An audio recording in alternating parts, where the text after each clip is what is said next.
Vamos a venir a la epístola de los Colosenses, hermanos, ya al capítulo 4, cuando ya casi está concluyendo Pablo. De hecho, algunos dicen de que aquí comienza el cierre de la carta. Las cartas antiguas tenían pues inicio, cuerpo y cierre de la carta. Aquí comienza con el cierre de la carta y vamos a estar viendo del capítulo 4 versículos 2 al 4, capítulo 4 versículos 2 al 4, y he titulado el mensaje La oración y la santificación. La oración y la santificación. Dice así la escritura: perseverad en la oración, velando en ella con acción de gracias, orando al mismo tiempo por nosotros, para que Dios nos abra una puerta para la palabra, a fin de dar a conocer el misterio de Cristo, por el cual también he sido encarcelado para manifestarlo como debo hacerlo. Una de las cosas más interesantes, hermanos, es ver cómo una persona cierra una carta, valga la redundancia, o cuáles son las últimas palabras de una persona.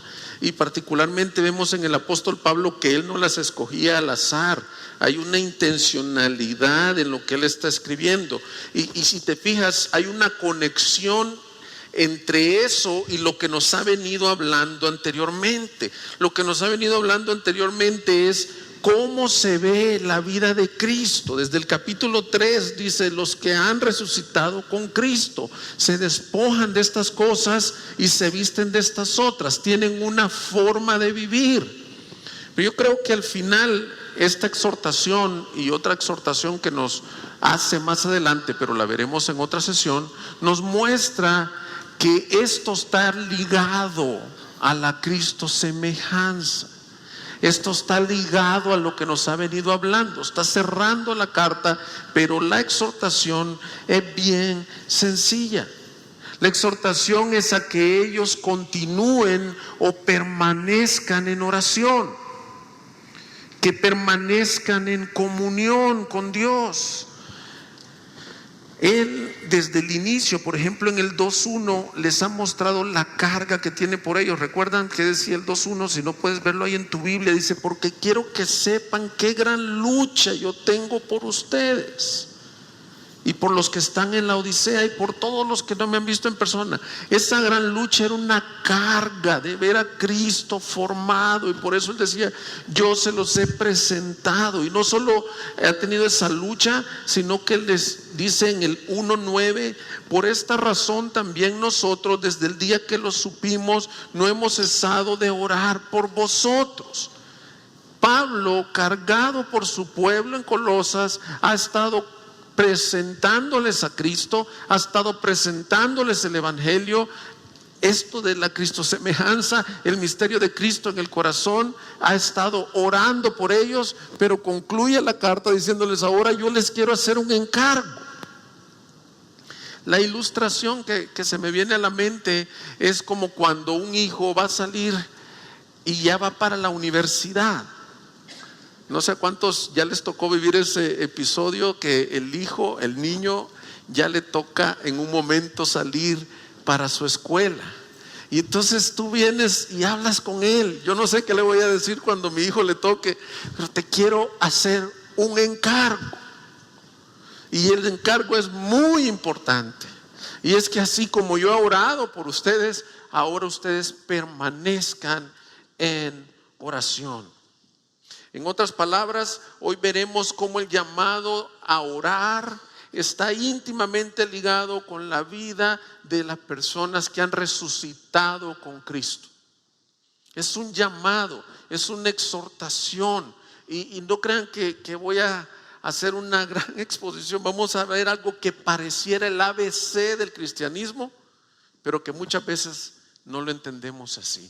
Así que vamos a entrar al texto. Viendo esta exhortación, vamos a ver dos cosas: el llamado a perseverar en oración va a ser lo primero, y lo segundo, por qué debemos de estar orando. El llamado a perseverar en oración, lo primero, y lo segundo, por qué podemos estar orando o por qué debemos de estar orando. Entonces vamos lo primero, hermanos.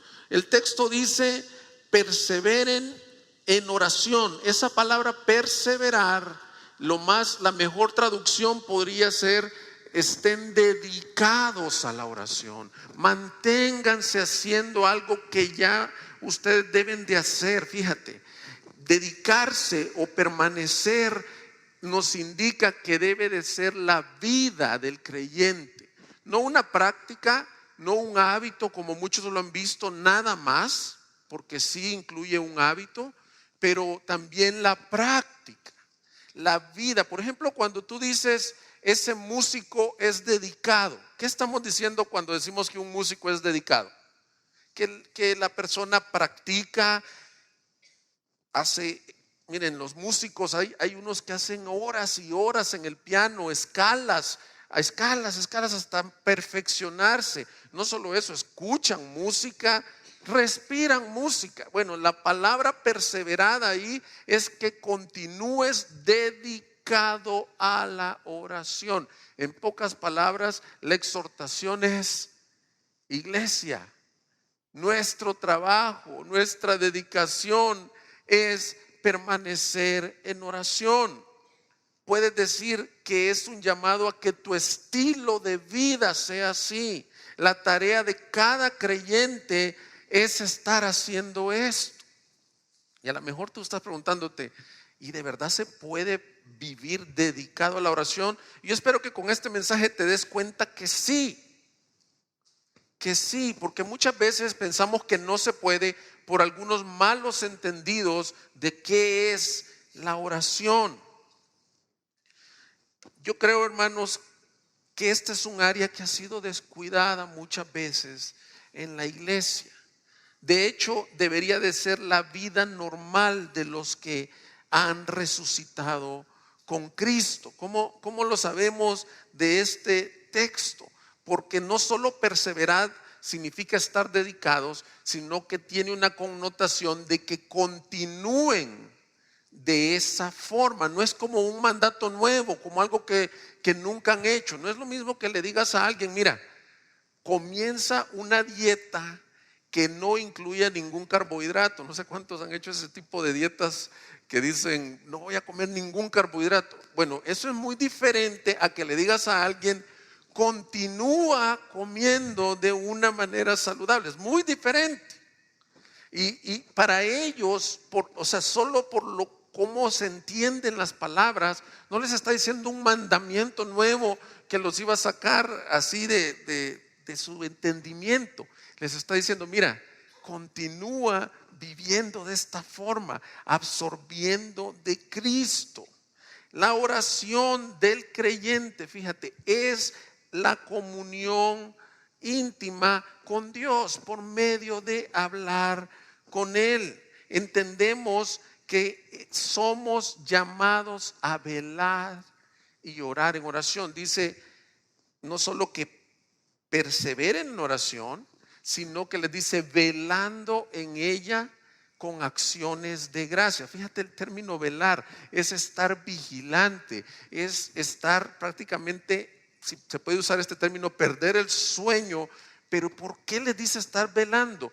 Uno vela, hermanos, cuando algo amerita la importancia de que veles, de que sea tan importante que dormir pasa a un grado secundario. No solo es estar velando de no dormir, sino estar vigilante. Y estas palabras, probablemente Pablo se inspiró en lo que Jesús dijo cuando estaba en el huerto de Getsemaní.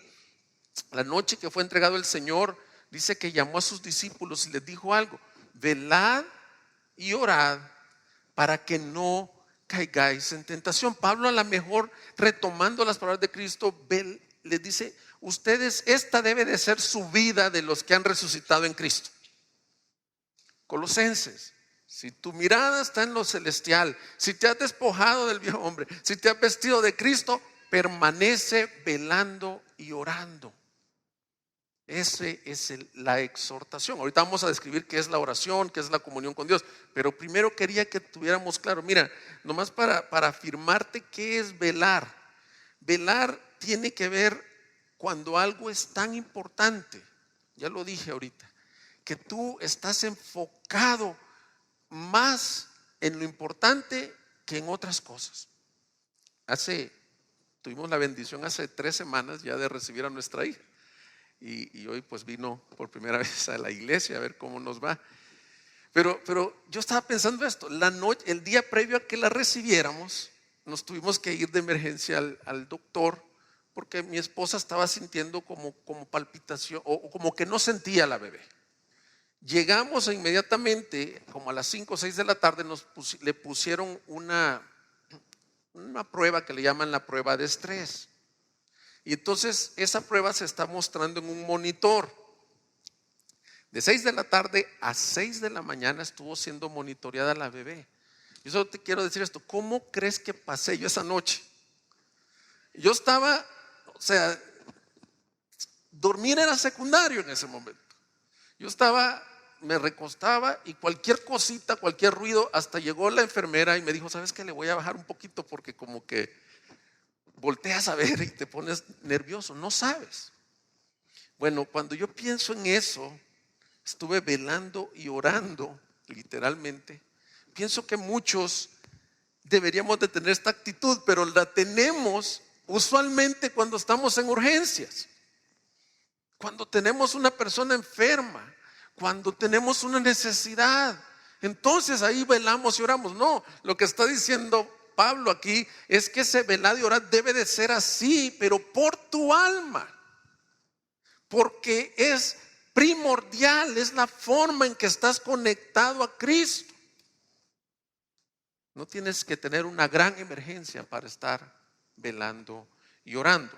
Entonces, ahora te estarás preguntando, ¿qué es la oración? Entonces, ¿cómo podríamos definir oración? Bueno, entendemos que la oración en este texto es aquella comunión con Dios. Hay personas que lo han definido desde una forma muy simple, como decir, orar es hablar con Dios, a cosas como muy, yo diría, hasta con falta de respeto a quién es Dios, como orar es demandar cosas y pedir cosas, nada más.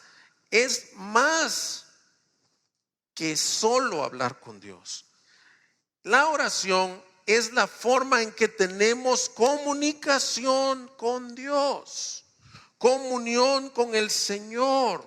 Es la forma en donde mostramos nuestra dependencia y nuestra necesidad de Él. Es donde reconocemos nuestra humana debilidad.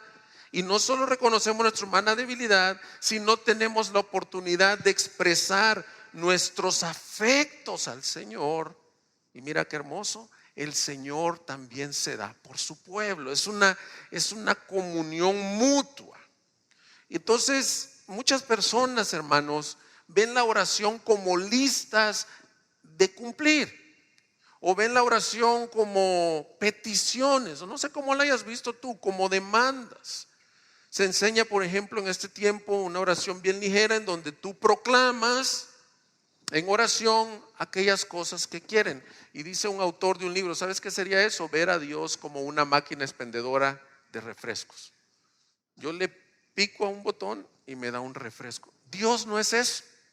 Dios no quiere que estemos orando solo pidiendo. Ahora, hay un momento y un lugar para pedir. Porque ¿a quién más iremos? Él es nuestro Padre bueno y nuestro Padre generoso. Pero quiero que puedas ver que la oración es esta vía de dos lados. Y el término que más vamos a estar usando es comunión. No es la única forma de tener comunión con Dios, pero es una forma bien clara. Es una comunión en el Espíritu. Ahorita vamos a verlo. Orar, entonces en ese sentido sí es hablar con Dios, pero permitir que Él responda a tu vida, que Él se dé por nosotros. Una buena pregunta que muchos se han hecho es: si Dios ya ha determinado todo lo que va a pasar, ¿por qué quiere que oremos? Si ya Dios sabe si una persona se va a sanar, si Él se va a glorificar, por ejemplo, en una reunión, ¿por qué orar antes de una reunión? ¿Por qué orar por sanidad? ¿Sabes por qué? Porque no hay medio de gracia que muestre más nuestra dependencia y confianza en un Dios soberano que cuando oramos. Él ya sabe de que la palabra del Señor dice que Él ya sabe que necesitamos aún antes que se lo digamos, pero esto refleja dependencia, refleja el carácter de hijo, refleja que Cristo está dentro de ti y que el Espíritu Santo te lleva a buscar a su Padre. El Espíritu Santo te lleva a buscar a Dios delante de ti. Él te motiva, te impulsa. Fíjate, no sé cómo te sentirías, o no sé si te ha pasado, si tus hijos te buscan solo para pedirte cosas. ¿A cuánto nos ha pasado o les ha pasado que llega: papá, me regalas dinero, papá, me das permiso, papá, ya tengo que pagar la colegiatura? Y pues uno como padre suple esas cosas, pero qué diferencia hay cuando un hijo te busca para platicar contigo, para decirte, que un hijo te diga: padre, no te he dicho, pero te amo. No sé si nunca le has dicho a tu papá así, a tu madre: madre, quiero platicar contigo, quiero tener comunión. Bueno, la oración tiene que tener este sentido. Es la bendición, la vía hermosa que tenemos los creyentes para estar en comunión con el Señor. Es rendirse a Dios, reconociendo su soberanía, su poder para actuar. La oración es relacional. Así que cuando oramos, hermanos, estamos cumpliendo lo que dice Mateo. Cuando los discípulos llegaron y le dijeron: Señor, enséñanos a orar, mira lo que les contestó. Si me puedes acompañar a Mateo 6, por favor, versículo 5. Dice así: y cuando oréis, no seáis como los hipócritas, porque a ellos les gusta ponerse en pie y orar en las sinagogas y en las esquinas de las calles para ser vistos por los hombres. En verdad os digo que ya han recibido su recompensa. Pero tú, cuando ores, entra en tu aposento, y cuando hayas cerrado la puerta, ora a tu Padre que esté en secreto. Ahí está hablando de relación. Y tu Padre que ve en lo secreto te recompensará. Y al orar, no uséis repeticiones sin sentido como los gentiles, porque ellos imaginan que serán oídos por su palabrería. Por tanto, no os hagáis semejantes a ellos, porque vuestro Padre sabe lo que necesitáis antes de que vosotros le pidáis. Vosotros pues orad de esta manera: Padre nuestro que estás en los cielos, santificado sea tu nombre. Venga tu reino, hágase tu voluntad, así en la tierra como en el cielo. Fíjate qué elementos vemos cuando ellos le dicen: enséñanos a orar. Lo primero que les dice: oras en secreto, no para ser visto, no ganas ningún mérito por decir palabrerías. Lo haces, eso quiere decir con sinceridad, lo haces tal y como eres, con tus palabras. Pero lo que quiero llamar tu atención es que es relacional. Oras a tu Padre. No, hay una diferencia entre mandar un correo electrónico en una empresa o a una persona por situaciones de negocios, a mandárselo a tu padre o a tu madre o a tu hijo. Dice: oras relacionalmente, pero todo llevó a decir esto: cuando oramos, estamos pidiendo que venga el reino de Dios. Estamos sometiéndonos a su soberanía. Estamos reconociendo que nosotros somos criatura y que Él es Dios, y por lo tanto lo necesitamos.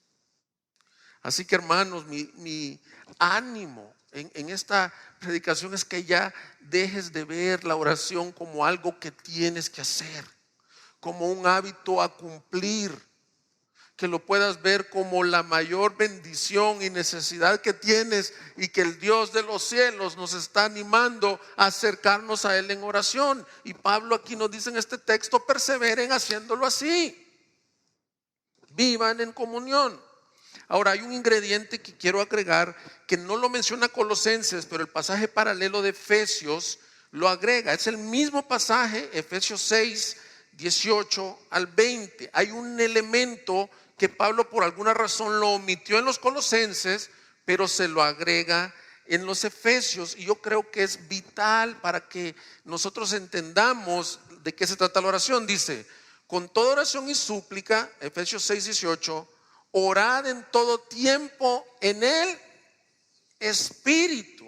Y fíjate, es el mismo texto. Y así velad con toda perseverancia y súplica por todos los santos, y orad por mí para que me sea dada palabra. Pero no vamos a ver todos los detalles, es un pasaje paralelo.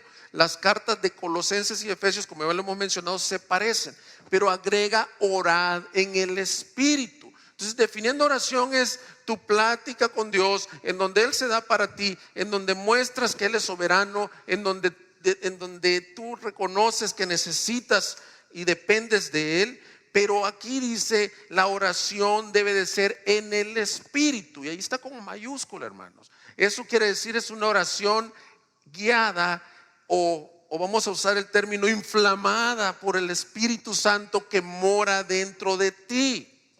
No está hablando de un espíritu de oración con E minúscula, de decir me siento como con deseo de orar. No, está diciendo que el Espíritu Santo que está dentro de ti, no, fíjate que es bien interesante, no solo intercede por ti, sino que ayuda a que tú y yo podamos orar de la forma que necesitamos orar. Esto es un misterio, hermanos, pero pareciera el ABC del cristianismo. Solo quiero decir esta frase: la oración es espiritual. Entonces, pues eso ya lo sé. Bueno, a veces lo sabemos, pero no lo practicamos. Somos guiados por el Espíritu. El Espíritu anhela celosamente que nosotros estemos en comunión con Dios. El Espíritu Santo dentro de nosotros. Romanos 8:26 dice: y de la misma manera, Romanos 8:26, también el Espíritu nos ayuda en nuestra debilidad, porque no sabemos orar como debiéramos, pero el Espíritu mismo intercede por nosotros con gemidos indecibles. Es decir, la oración espiritual, o orar en el Espíritu, no es nada más que el Espíritu intercede, sino que Él nos ayuda en nuestra debilidad y nos lleva a tener comunión con Dios. Qué tremendo misterio y qué gran misericordia que Dios ha tenido de nosotros, hermanos. El Rey del universo quiere estar en comunión con nosotros, y el Espíritu Santo es el que nos guía a toda verdad. Fíjate, esto es, yo no sé si te ha tocado que tú puedas decir: realmente es el Espíritu Santo el que me guió a orar esto. Yo no sabía qué decir en ese momento, pero fue el Espíritu Santo el que me llevó a clamar. Yo he tenido la bendición de experimentarlo varias veces, que yo digo: o sea, esto eras tú, Señor, no era yo definitivamente. Mira, una vez me tocó vivir el terremoto del año 2001 en El Salvador. Yo estaba en mi casa, fue un día sábado, y fue un terremoto de 7.1 grados. Si te ha tocado vivir un terremoto, sabes a lo que me refiero, el ruido y todas estas cosas. Ahí yo me di cuenta que el Espíritu en realidad gime con gemidos indecibles. O sea, no es algo que uno provoca. Cuando uno está en una aflicción, lo primero que puede hacer es descontrolarse, correr y hacer muchas cosas. Pero yo comencé a orar por mí y por mi hermana, que se había quedado, no fue tan grave, nomás se había atorado la puerta. Pero en una forma en donde el Señor estaba guiando esa oración, y uno siente el respaldo de que fue el Señor dentro de ti. Y cuando tú preguntas con la otra persona, decir: mira, o sea, yo no sé si tú sabías, pero esto estaba pasando en este momento. ¿Quién crees que hace esas cosas? Es el Espíritu Santo. Y muchas veces las necesidades de nosotros, ni nosotros las sabemos, ni nosotros sabemos cómo orar por nosotros. Pero una buena oración que podemos hacer, y luego vamos a ver en detalle qué orar, que es el segundo punto, pero es estar diciendo: Señor, hágase tu voluntad, guía mi oración. Orar por otros, interceder por otros es lo mismo. Nosotros, hay personas que han orado justamente por mi esposa. Nosotros no podíamos concebir como por 3 años. Y buscábamos un hijo, y buscábamos un hijo. Y alguien vino sin saber las circunstancias y oró por ella y le dijo: en el nombre del Señor, el Señor quiere abrir tu vientre. ¿Quién es el que está guiando la oración de esta persona? Lo que pasa es que muchas veces, hermanos, y aquí tengo que ser honesto, le tenemos temor a pensar que el Espíritu Santo es real y es nuestra guía y está dentro de nosotros, y pensar de que muchos de nosotros venimos de una postura de temor y decir: ¿será que yo me estoy imaginando esto o qué es? Pero primordialmente orar en el Espíritu, hermanos, es que el Espíritu Santo que está dentro de ti nos guía en oración. Si no me pongo a pensar, fíjate, en Hechos 13:2, no tienes que ir. Dice que mientras estaban ministrando al Señor y ayunando, estaban en la iglesia de Antioquía, el Espíritu Santo dijo: apartadme a Bernabé y a Saulo para la obra que los he llamado. Entonces, después de ayunar y orar y haber impuesto las manos sobre ellos, los enviaron. O sea, tú oyes eso como que bien natural, como que el Espíritu Santo se presentó ahí y dijo: mira, apártame a él y a él para la obra que ya les he preparado. Y no se ve que Pablo y Bernabé dicen: ¿cuál es la obra? O sea, ellos ya también el Espíritu Santo les había marcado esa. Y tú dices: pues es que eso fue para el tiempo de los Hechos, era una época extraordinaria en donde el Espíritu Santo se movía de esa forma. Esa es la experiencia que Pablo nos está retando a vivir continuamente en comunión con Dios, guiados por el Espíritu Santo. Esa es la experiencia que anhelamos, orar en el Espíritu. Yo te quiero hacer unas preguntas, hermano. ¿Cómo está tu vida de oración? ¿Es una mecánica? ¿Es algo que debes cumplir nada más? ¿O estás teniendo este deleite y ver que es una bendición tener el Espíritu Santo dentro de ti? Y algo más, el título del mensaje fue oración y santificación, porque es bien importante que recordemos, hermanos, que, o sea, este versículo no está fuera de Colosenses y no estamos en una enseñanza sobre qué es la oración. De hecho, hay muchas cosas más que la palabra enseña de la oración. Estamos en el contexto que les acaba de decir, les acaba de recordar: vístanse de Cristo, que se vea la nueva naturaleza. Y yo creo, hermanos, que una de las cosas en la santificación que la iglesia evangélica ha enfatizado, quiero decir así, es que la santificación son cosas que yo tengo que dejar, vicios que me tengo que quitar, y de hecho están en Colosenses.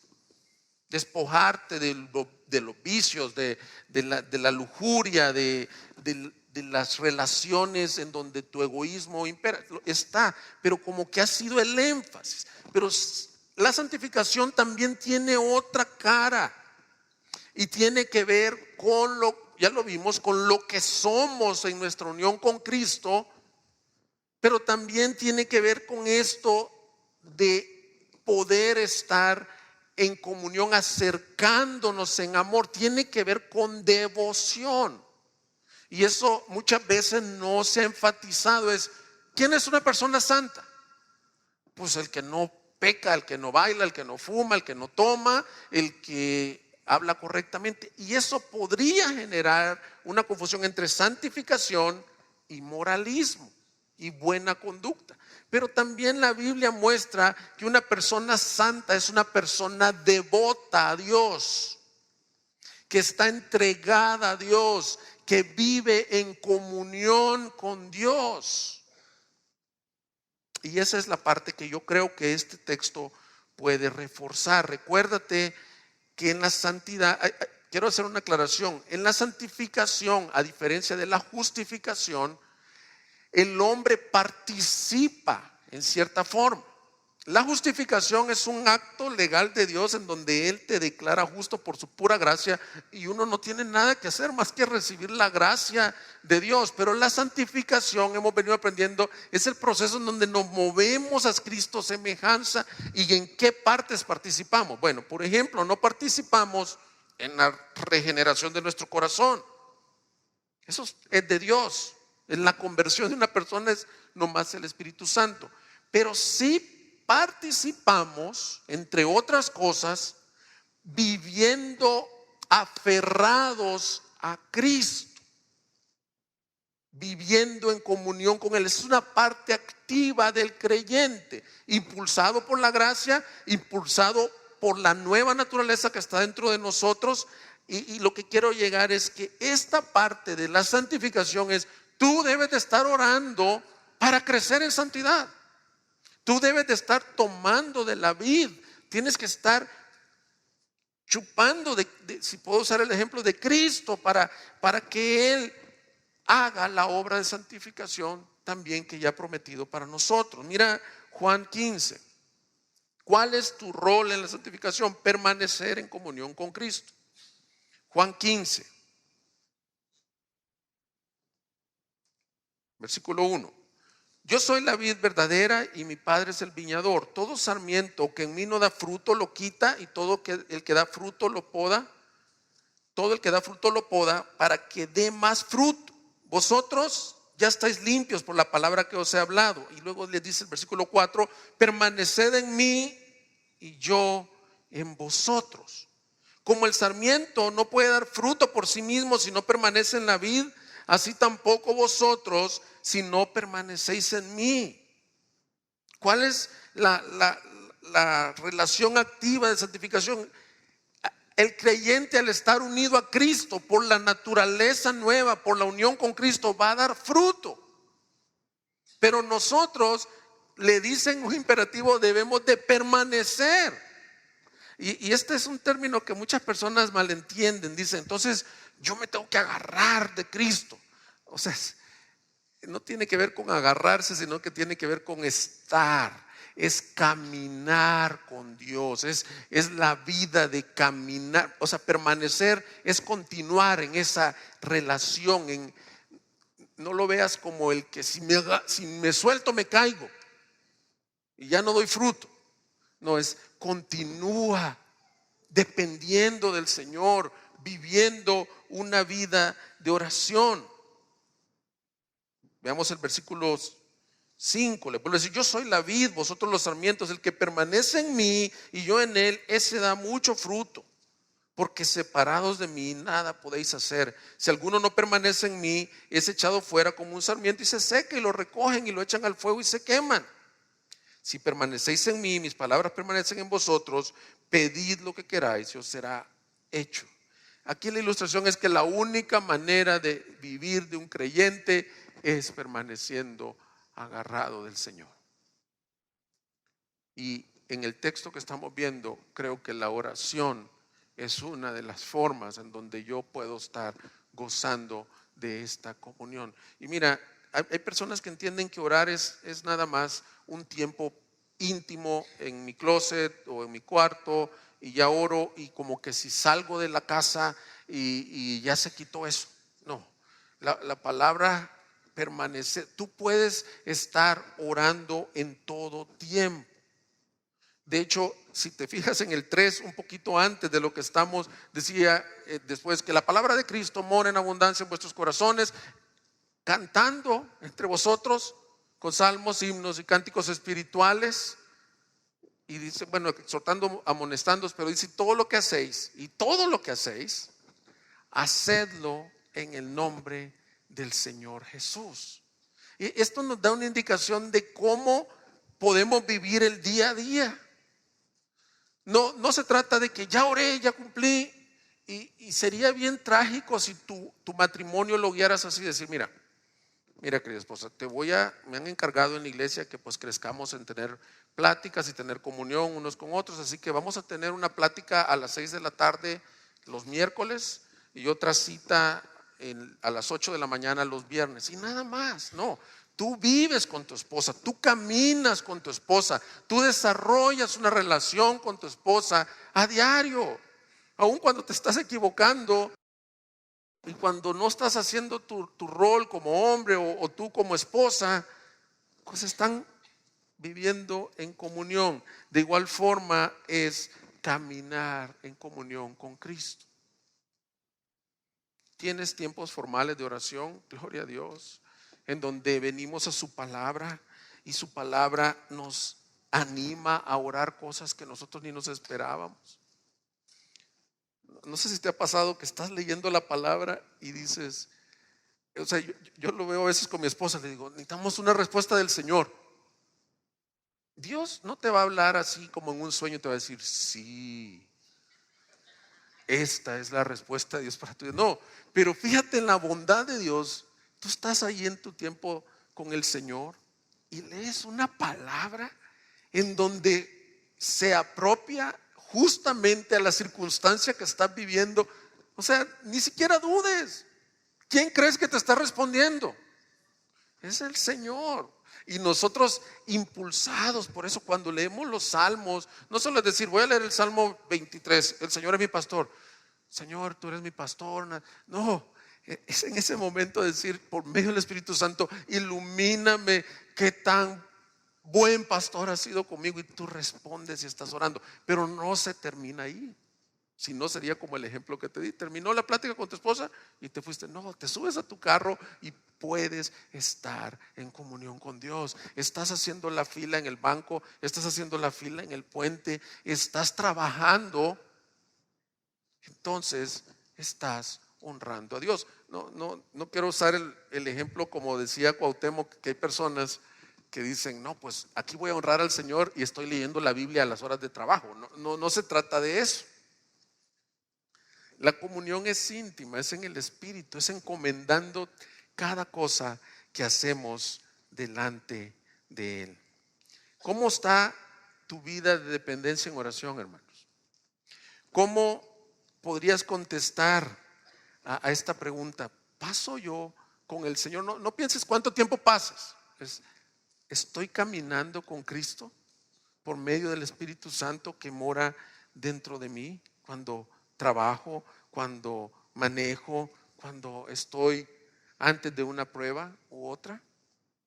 Eso es lo que Cristo quiere que hagamos. Vamos a ver lo segundo. Entonces, he intentado definir que la oración es comunión con Dios, es guiada por el Espíritu Santo y es un llamado a que perseveremos continuamente en ella. Pero el texto nos da algunas ideas por qué podemos estar orando. También, perdón, se me olvidó decir, he dicho que la oración es un elemento para tu santificación. Eso me faltó mencionar ahorita. Pero ¿por qué podemos estar orando? Es lo segundo. Vamos de nuevo al texto, por favor, si me pueden acompañar. ¿Por qué podemos estar orando? Mira, dice, perseverar en la oración, velando en ella con acción de gracias. Versículo 2, orando al mismo tiempo también por nosotros, para que Dios nos abra una puerta para la palabra, a fin de dar a conocer el misterio de Cristo, por el cual también he sido encarcelado, para manifestarlo como debo hacerlo. Otra de las formas, algunas de las formas que este texto nos indica que podemos estar orando, la primera se conocen como peticiones. Esa palabra que dice perseverar en la oración, esa oración tiene que ver con oraciones personales. Entonces, ¿por qué podemos estar orando? Primero, peticiones por tu alma, peticiones, ruegas por tu alma, pides, no pides por cosas, ya dijimos que no es la oración, pero pides por lo más vital que puedes estar pidiendo. Pides porque Cristo sea formado en ti. Y yo quisiera poner esto muy práctico, hermanos. Si hemos estado viendo la serie de Colosenses y tú dices, bueno, ¿y cómo voy a pasar tanto tiempo en oración? ¿Qué puedo estar orando por mí? Bueno, una de las cosas, Colosenses nos da suficientes elementos para orar, pero podemos estar orando por crecer en santidad. Podemos estar pidiendo, si no sabes por qué orar en tu santificación, esta carta nos da elementos. Mira, solo vamos a recordar algunos. Miremos Colosenses 1:9. Ahí, solo de ahí subrayé como 5 yo. Mira Colosenses 1:9. Pablo les decía a ellos, por esta razón también nosotros, desde el día que lo supimos, no hemos cesado de orar por vosotros. De orar y rogar. Fíjate, mira qué cosas puedes estar orando. Que seáis llenos del conocimiento de su voluntad. en toda sabiduría y comprensión espiritual, para que andéis como es digno del Señor, agradándole en todo, dando fruto en toda buena obra y creciendo en el conocimiento de Dios, fortalecidos con todo poder según la potencia de su gloria, para obtener toda perseverancia y paciencia con gozo, dando gracias al Padre que nos ha capacitado para compartir la herencia de los santos en luz. Mira, ahí puedes estar orando tú por conocer su voluntad. La voluntad de Dios no la vas a conocer. Bueno, Dios tiene su voluntad soberana, pero tiene su voluntad revelada también. Y tú puedes decir: Señor, ayúdame a conocer tu voluntad. Que decíamos que su voluntad es el evangelio. Ayúdame a conocer el evangelio, Señor. Puedes estar orando para andar como es digno del Señor. ¿Alguna vez has hecho esa oración? ¿Sabes que Martín Lutero oraba en las mañanas? Y yo no sé si sea cierto esta historia, lo he leído en algunas biografías que dicen: este día lo tengo tan ocupado que necesito levantarme 3 horas antes para orar.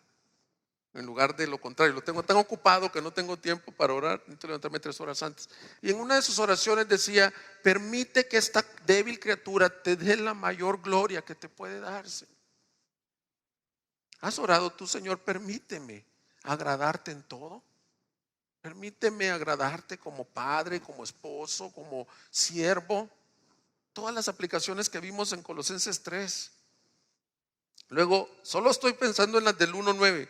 ¿Has orado: Señor, permíteme dar fruto en toda buena obra? Ayúdame a dar fruto, Señor, en toda buena obra, obras que tú ya has preparado para nosotros. ¿Qué más nos reta ese versículo? Ayúdame a crecer en el conocimiento de Dios. El conocimiento de Dios, hermano, no es intelectual, es espiritual. Y si algo debemos de pedir al Señor: ayúdame a conocerte más, a crecer en el conocimiento de mi Salvador. ¿Has orado por fortaleza? Dice: yo oro para que ustedes sean fortalecidos. ¿Has orado por paciencia? Recuerden que vimos aquí la serie soportándose unos a otros. Alex nos compartía: vestidos de tierna compasión y de paciencia. ¿Has orado por eso? ¿Sí? Solo con esto tienes muchas razones para doblar tus rodillas y decir: Señor, ayúdame. ¿Has orado por vestirte del carácter de Cristo, por perseverancia, por poner tu mira en las cosas de arriba, porque la palabra de Cristo mora en abundancia en tu corazón? Entonces, no es algo así como que ¿de qué voy a orar tanto tiempo? Volviendo a la ilustración de los matrimonios, estamos en el curso los días miércoles y ha estado, le doy gracias a Dios porque nos está ayudando a entender. Les he dicho, un curso no cambia a nadie, pero pues estamos reconociendo nuestra necesidad. Y en el curso tenemos un día que nos juntamos, o sea que las parejas se juntan y se hacen preguntas bien directas. ¿Y tú cómo me ves en esta área? ¿Y cómo podría crecer? Miren, yo mismo, cuando mi esposa me las hacía, yo le decía, por ejemplo: ¿qué retos tienes en esta área? No, pues no sé qué retos tengo. O sea, uno como que no tiene argumento para platicar. Y luego les decimos: miren, cuando se junten en la cita, no platiquen de los hijos, del trabajo, sino que de ustedes. Y hay algunos como que se les acaban las palabras. Bueno, si tú estás diciendo: ahorita nos reta Pablo a vivir continuamente en oración, ¿y qué tanto voy a orar? Bueno, aquí tienes, solo con la carta de Colosenses, un sinfín de cosas. Y no solo es orar una vez, es pasar clamando y diciendo: Señor, forma a Cristo en nosotros, danos a Cristo.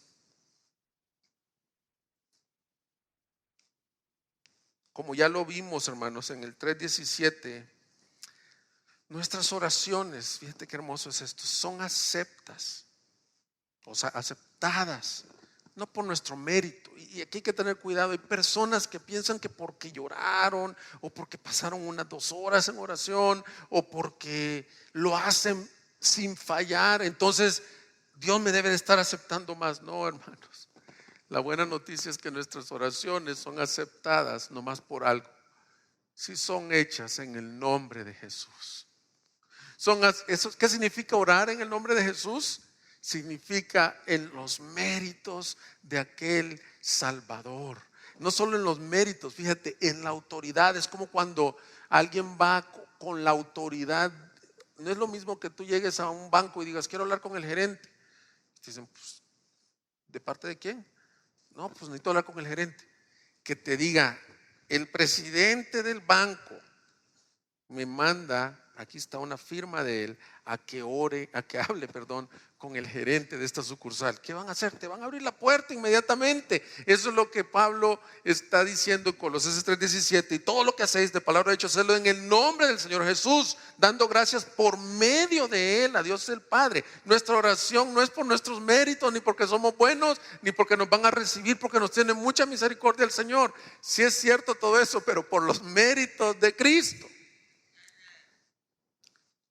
Oramos en el nombre de Jesús, en la autoridad del nombre que es sobre todo nombre. Segunda cosa entonces, ¿por qué puedo estar orando? Por mis peticiones personales, peticiones de santificación. Segunda cosa que el texto muestra, acciones de gracias. Esa palabra griega es eucaristías. ¿Le suena familiar? Bueno, las eucaristías son reuniones de acciones de gracias. Es un tema repetido en la epístola. Dad gracias a Dios, sed agradecidos. Y yo creo, hermanos, que el reto no solo es a dar gracias como un formalismo. No les enseñas a tus niños hay que ser agradecidos con la comida porque hay niños en África que no tienen nada para comer. No. Aquí nos está retando a vivir de una forma. El agradecimiento revela que tú entiendes tu condición. El agradecimiento revela que tú entiendes que Colosenses 1:13 dice que Él nos libró del dominio de las tinieblas y nos trasladó al reino de su amado Hijo, en quien tenemos redención, el perdón de pecados. Es que tú te recuerdas que estabas perdido, que no merecías nada, que yo lo recuerdo y que a diario el piso sobre el que estoy parado es gracia sobre mi vida. De lo contrario, el que no es agradecido, ¿sabes qué tiene en su corazón? Queja. Todo no lo satisface, inconformidad. Pero si nos damos cuenta que aún el aire que respiramos es por la gracia de Dios, lo que brinda a nuestros corazones es gratitud. Entonces, tu segunda gran reto que puedes estar orando es por dando gracias. Y tiene el texto dos connotaciones: vivir agradecidos, pero fíjate qué hermoso, dando gracias con fe, como si ya recibiste las cosas. Y no estoy hablando de una fe así infundada de decir, yo oro y todo lo que pido se va a hacer, no. Pero lo que sí tenemos asegurado es que el Padre que está en los cielos nos escucha. Y eso tú tienes que dar gracias antes, ni siquiera que tú has terminado tu oración, tú puedes decir, gracias Padre porque me estás escuchando.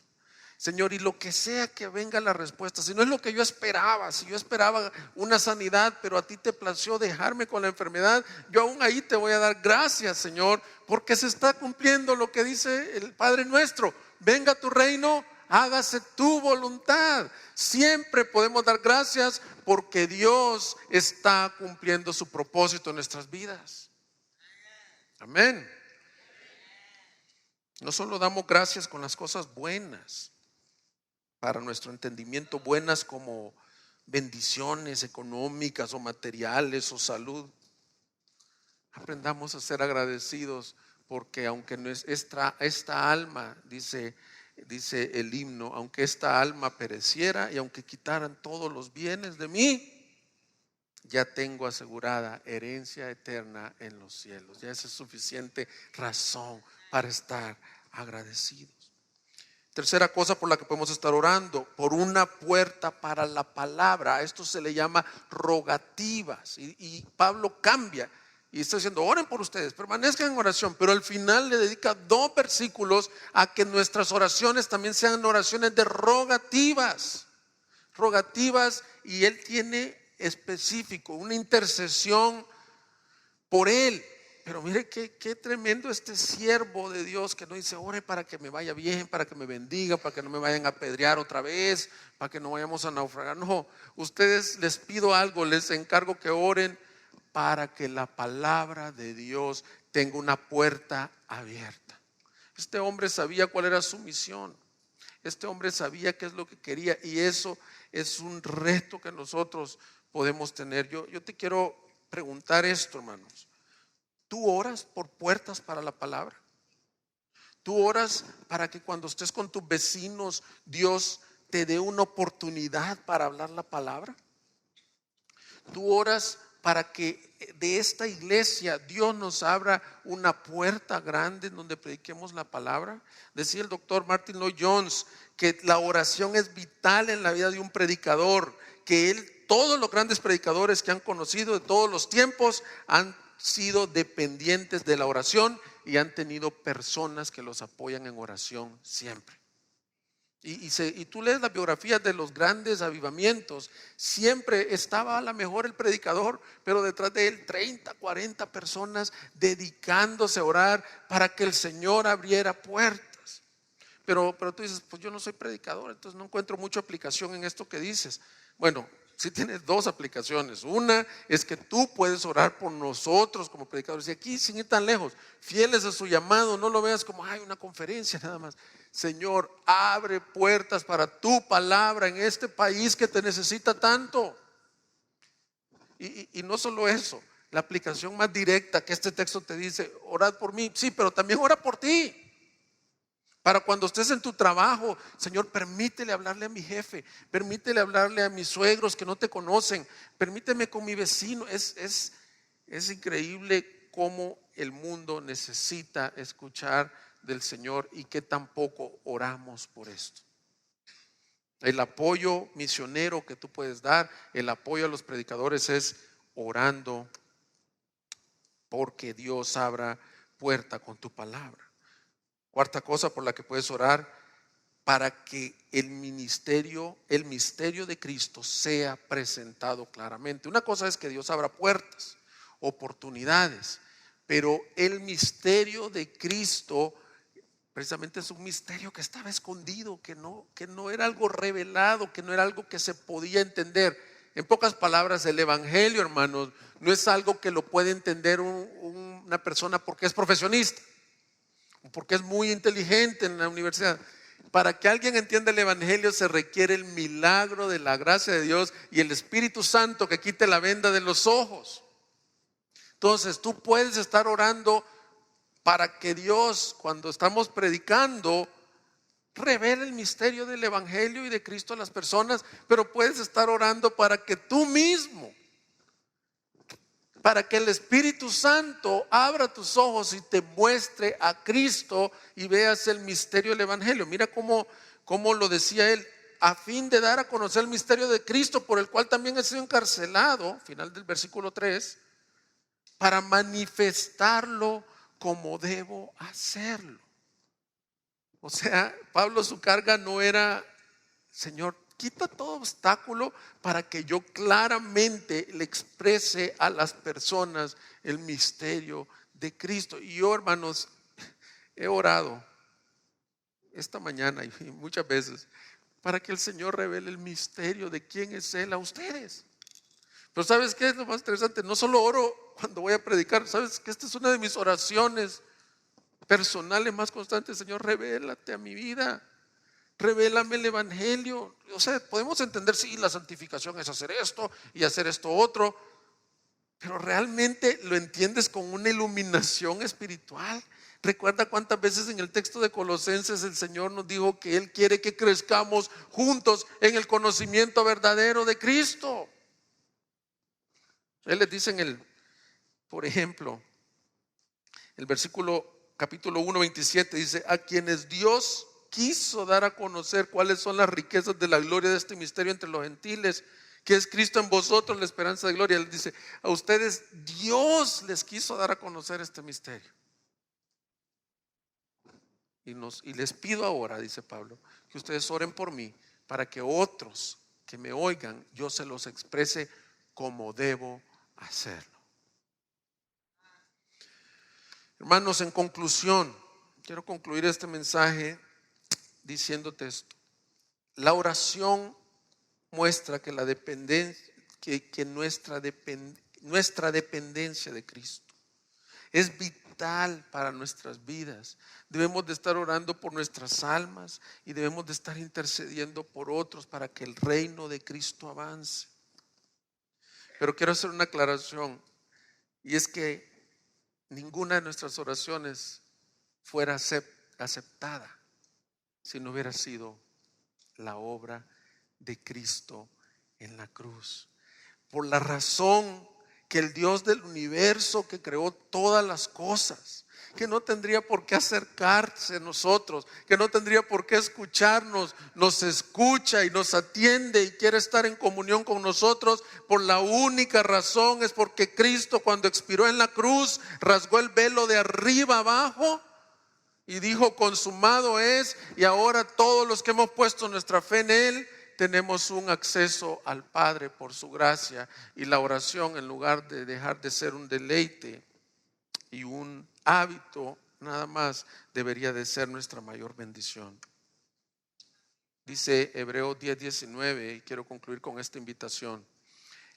Entonces, hermanos, puesto que tenemos confianza para entrar al lugar santísimo por la sangre de Jesús, por un camino nuevo y vivo que Él inauguró para nosotros por medio del velo, es decir, su carne, y puesto que tenemos un gran sacerdote sobre la casa de Dios, acerquémonos con corazón sincero, en plena certidumbre de fe, teniendo nuestro corazón purificado de mala conciencia y nuestro cuerpo lavado con agua pura.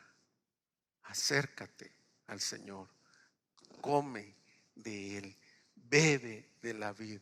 Dios quiere que permanezcamos en comunión con Él.